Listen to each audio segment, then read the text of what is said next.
I've found some footage from Pawpaw Festival 2023 that I hadn't uploaded to YouTube yet, and I thought I would share it with you. What we're looking at here are some of the entrants for the Best Pawpaw Competition at the Ohio Festival. Not all of the entries are in yet, of course, and here he's showing how they're going to cut it up for the judges to sample. The entries are due, I believe, at 11 o'clock the day of the competition, and you can bring your entries to the side of the Pawpaw tent. I took a quick peek at the sign-up sheet early on, and it would appear that the winning pawpaws were already entered at this time. Computer. Freeze frame. Enhance. Isaac Busby, George Hale, and Kyleen Hale were all winners with Layman's Delight, Shenandoah, and Wabash varieties of pawpaws. Each entry must include a plate of 3 ripe pawpaws from the same tree. If the tree is grafted, they must all be from the same cultivar. After the judges do their sampling, any leftovers are put out for the audience to try after the competition is over. It's sort of hard to tell which entrants are which. My favorite that I tried was the second nearest plate. This is definitely a good spot to score a promising seed or two. Pawpaws were in very short supply in 2023, and as you can see, there was a very enthusiastic response to being able to try some of the competitors' entries. Hello. You can see to the right of it where the cut took place from the parent tree. And what ends up happening is given the proper care and following what it is that I just told you about, leaving as much dirt around that root sucker as possible, it'll grow its own root mass. And that's the reason why I call it an individual. It's no longer a root sucker. It's an individual tree. It's an exact copy of the rootstock that you got the root sucker from. Now some folks will ask, well, I've got a grafted tree, and if the grafted tree dies and shoots up a root sucker, is it going to be? No, it's not. It's not going to be what your grafted tree is. It's not going to be your cultivar. It's going to end up being whatever that rootstock was. Rootstock itself could have been grown from a seed. It could have been another known cultivar. It could have been what they call seed select, a quality seed. You decide to allow that to grow, you may end up having a good fruit. However, if you have a grafted tree and that grafted tree doesn't die and it produces a root sucker, what you end up having is your rootstock growing along with your graft. My practice is I don't want anything from the rootstock growing on a grafted tree, because anything growing from the rootstock could overcome that cultivar. It's just not worth it for me to even try that. For the most parts, when I have grafted cultivars, little root sucker comes up, I'm going to snip it off down to ground. And no, I'm not going to use herbicides. Anytime you use herbicides on them root suckers to get rid of them, you're poisoning that tree. Why? Because that root sucker is attached to the root system of the parent tree. So kind of do yourself a favor and steer away from herbicides on these trees. You don't want to poison your trees. And it will poison your trees over a period of time. I've heard of some bad results of people conducting themselves in that practice. Now, something I am going to share with you about this, all right? The trees that I showed you just now, 3 of them were in pots, and 1 of them was not. Got carried away. The seedling on the right, I put it in a pot just as soon as I got done taking that picture. I treated it with something that I'll share with you later on, and potted it up. It survived. However, that root sucker did not survive. I dug that root sucker up on purpose.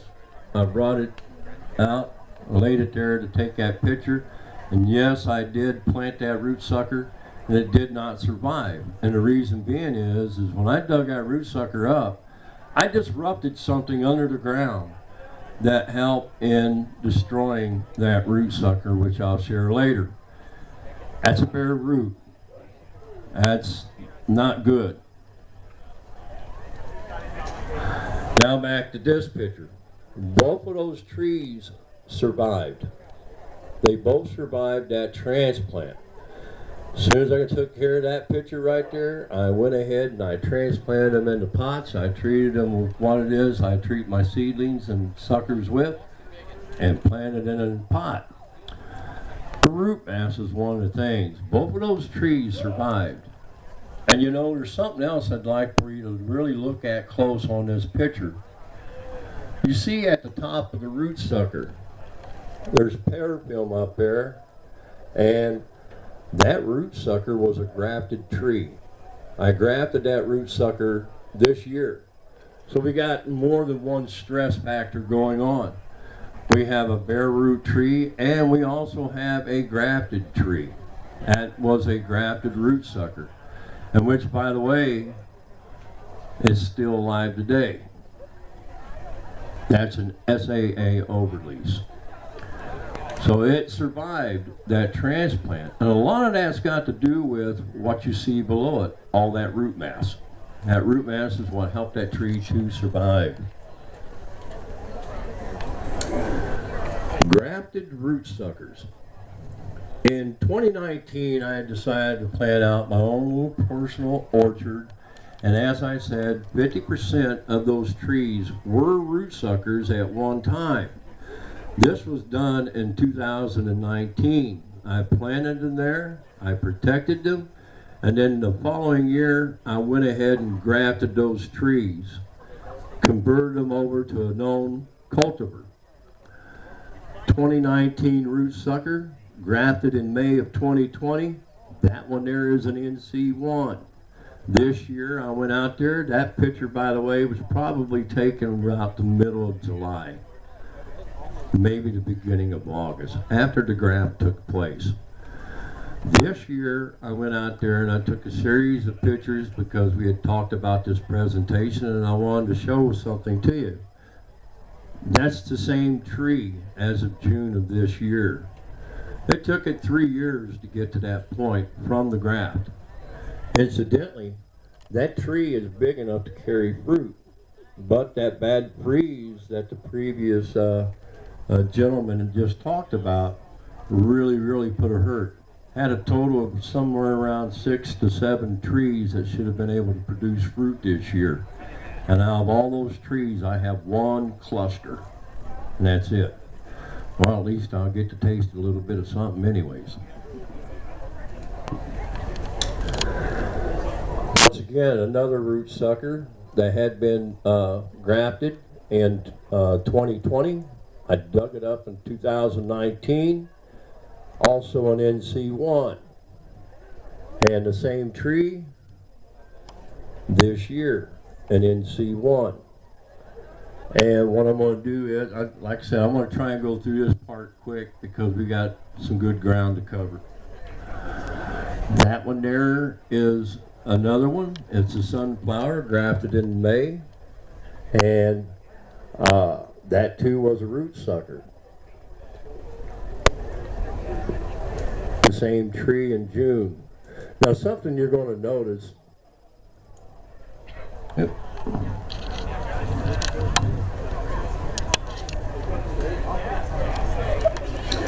And back here, on the upper left-hand corner of the picture, you see a tree right there. It's leafed out.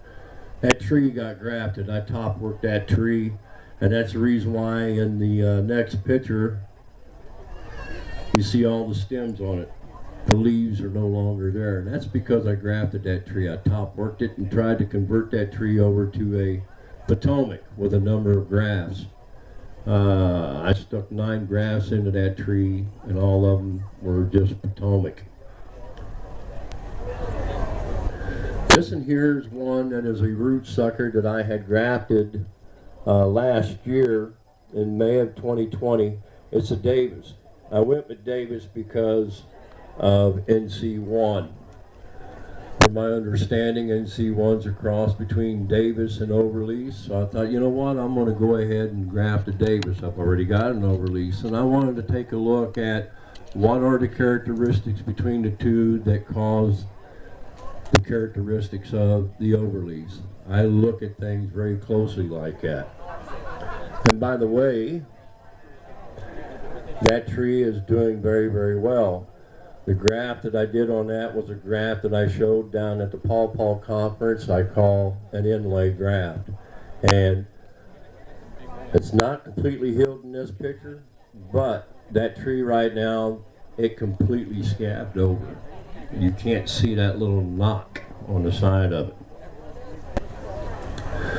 Now this one right here is a tree that I'm going to show you that I find to be very surprising. That tree right there was a root sucker that I dug up in 2018, transplanted it in the spot that it's in right now, and I left it alone in 2019, which, by the way, I didn't start grafting pawpaws or any trees until 2020. So I'm pretty new to grafting, as I'm sure there's probably a handful of folks here the same way. But anyways, I came to that tree in 2020 and I decided to graft that tree. And I kept an eye on that tree and took pictures as time went on. So the graft took place in 2020. That's the same tree. Yes, sir. I was saying before something that I know, can you tell me how that's spelled? I want to look it up and learn about it. Mycorrhiza. Good question. M-O-C...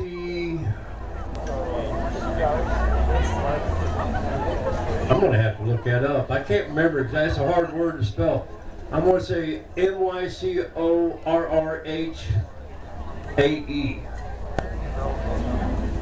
That's real close, but I'm not exactly sure.